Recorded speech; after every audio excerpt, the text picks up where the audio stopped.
तो यहाँ पे ये मेंस का सवाल है और बहुत इम्पोर्टेंट सवाल है। इस टॉपिक से यूपीएससी मेंस में भी सवाल आया है और जितने भी कोचिंग है, हर कोचिंग का जो प्रैक्टिस सेट होता है मेंस का, हर प्रैक्टिस सेट में आपको, हर कोचिंग का प्रैक्टिस सेट में इस तरह का सवाल मिलेगा। निवारण उपाय भ्रष्टाचार को रोकने में अंततः महत्वपूर्ण भूमिका निभाते हैं। इस संदर्भ में भ्रष्टाचार को रोकने के उद्देश्य से स्थापित मौजूदा निवारण तंत्र कौन से हैं? क्या आपको लगता है कि अधिक उत्तरदायित्व और पारदर्शिता सुनिश्चित करने के लिए संगठनात्मक स्तर पर समान तंत्रों को संस्थागत बनाया जाना चाहिए? अब ये सवाल बहुत अच्छा सवाल है। सबसे पहले हम इसमें एक रिपोर्ट हम दे सकते हैं विश्व बैंक का। किसका? विश्व बैंक का। विश्व बैंक के अनुसार यह है कि भ्रष्टाचार का जो अर्थ है वो निजी लाभ के लिए सार्वजनिक पद का दुरुपयोग करना, ये विश्व बैंक ने बोला है। और साथ में भ्रष्टाचार जो बोध सूचकांक होता है, जिसको हम CPI बोलते हैं, 2023 में भारत जो था वो 180 देशों में 93 स्थान पर रहा है। तो ये डाटा आपको देना है। और जो कि वर्तमान समय में भ्रष्टाचार से निपटने का जो चुनौती है विद्यमान होने का एक प्रकार का कारण वो दर्शाता है। तो इस प्रकार का हम परिभाषा को सबसे पहले ऊपर डालेंगे। उसके बाद हम इसमें डायरेक्ट हम सवाल पे आएंगे कि भ्रष्टाचार, सवाल पे आएंगे भ्रष्टाचार, और वहाँ मतलब हेडिंग देंगे निवारण का उपाय में। जो निवारण का उपाय पूछा है यहाँ पे, निवारण के उपाय, तो यहाँ पे लिख सकते हैं कि भ्रष्टाचार की व्यापकता को रोकने के लिए मौजूदा निवारण उपायों में निम्नलिखित शामिल है। ठीक है।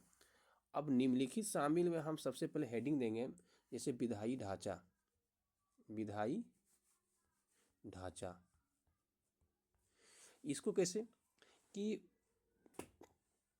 भ्रष्टाचार को अपराध के रूप में हम मान लीजिए, उसको हम अपराध के रूप में हम घोषित करेंगे, तो कम से कम एक विधायी ढांचा होनी चाहिए कि किस लेवल का, मतलब जांच का किस लेवल, मतलब किस लेवल को हम भ्रष्टाचार मानेंगे। तो इसमें एक था भ्रष्टाचार निवारण एक्ट 1988, और साथ में इसमें हम मतलब इसका भी जो कर सकते हैं, मतलब ये हो गया इसका विशल, मतलब बलवर्ष संरक्षण जो अधिनियम 2014 है, इसको हम यहाँ पे लिख सकते हैं। तो पहला पॉइंट। दूसरा पॉइंट में हम दे देंगे इसमें कि संस्थागत तंत्र कैसे, इसका क्या रोल है। केंद्रीय सतर्कता आयोग जो CVC है, और साथ में केंद्रीय अन्वेषण ब्यूरो हो गया CBI, ये जांच करने के साथ साथ जैसे कि इसको जवाबदेह सुनिश्चित होना चाहिए। और साथ में उच्च लेवल का जो है मतलब भ्रष्टाचार जांच, उसको विशेष रूप से देखना चाहिए। समाज में क्या होता है कि कोई पॉलिटिकल पार्टी है, टॉप लेवल का पॉलिटिकल पार्टी है, एकदम पूरा पावर है, तो वहाँ CBI उसके पास जाता ही नहीं है। यदि जाता है तो मामला सलट जाता है। तो इस तरह से नहीं होना चाहिए। इस तरह से होगा तो कोई फायदा नहीं है, जिंदगी में कभी भ्रष्टाचार खत्म होगा ही नहीं। अगला हम दे सकते हैं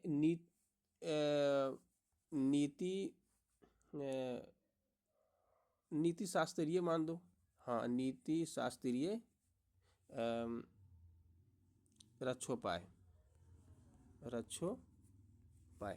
इसको कैसे, जैसे अखिल भारतीय सेवा, उसका एक 1968, और सिविल सेवा का जो नियमावली है 1964, वो हितों में टकराव को रोकता है। वो क्या करता है? रोकता है।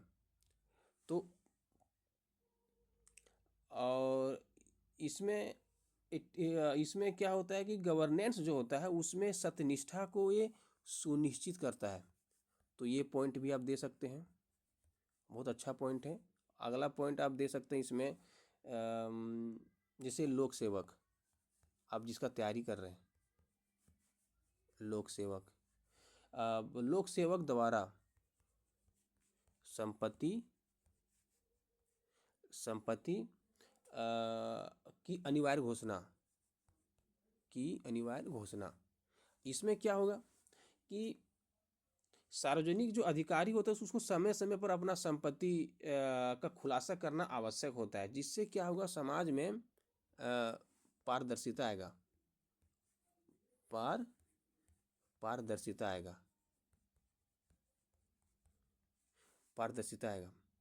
तो इस प्रकार से आप उत्तर को लिख सकते हैं। बहुत अच्छा उत्तर है। और साथ में आप लिख सकते हैं सत्यनिष्ठा संबंधी समझौता। आपका उत्तर एकदम परफेक्ट सही हो गया। और यहाँ पे एक नया निष्कर्ष लिख दो, मतलब पूरा, मतलब अच्छा सा निष्कर्ष। हालांकि ये उपाय मुख्यतः सरकारी संस्थानों के लिए तैयार किए गए हैं, किंतु संगठनात्मक स्तर पर समान तंत्रों को शामिल किए जाने की आवश्यकता है।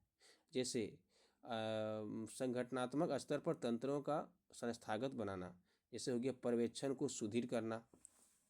कि जैसे कि होता है क्या कि ऑफिसर है, संपत्ति पता चला कि संपत्ति नहीं था, एकाएक पता चला 5 स्टार होटल खोल दिया है चार जगह। कहाँ से आया उसका संपत्ति, कोई पता नहीं। उसके कांटेक्ट में 10 15 20 50 गो तो ऑफिसर रहता है। हो गया, दोनों में मामला सलट गया, पैसा वैसा देकर मामला दबा दिया, तो फिर जांच कहाँ होगा। तो इस प्रकार से होना चाहिए कि पर्यवेक्षण को सुदृढ़ करना, यानी इसमें एक प्रकार का जवाबदेह बनाना बहुत जरूरी है। और उसके बाद हम अगला टॉपिक है आंतरिक, इसमें हम लिख सकते हैं आंतरिक सत्कर्ता समितियां। और मतलब स्वतंत्र सत्कर्ता एक होना चाहिए, अधिकारी नियुक्त किया जाना चाहिए, ताकि हम इस भ्रष्टाचार को रोक सकें। और कॉर्पोरेट जैसे हो गया आंतरिक नियंत्रण प्रणाली को बढ़ावा, यानी इसमें हम जैसे कि आंतरिक लेखा परीक्षा जो तंत्र होता है उसको सुदृढ़ करना चाहिए, भ्रष्टाचार का पता लगाना चाहिए, रोकने में सहायता करना चाहिए। लेकिन इस तरह से होता नहीं है, आपस में एक दूसरे से मिलकर मामला सलट जाता है। इस प्रकार से आपका उत्तर खत्म होता है। आप एक निष्कर्ष दे सकते हैं हल्का छोटा सा। विभिन्न संस्थाएं संगठनात्मक स्तर पर इन तंत्रों को संस्थागत बनाकर जवाबदेही, पारदर्शिता और सत्यनिष्ठा की संस्कृति का निर्माण कर सकती है, जिससे भ्रष्टाचार को सुदृढ़ और विकसित होने से रोका जा सकता है।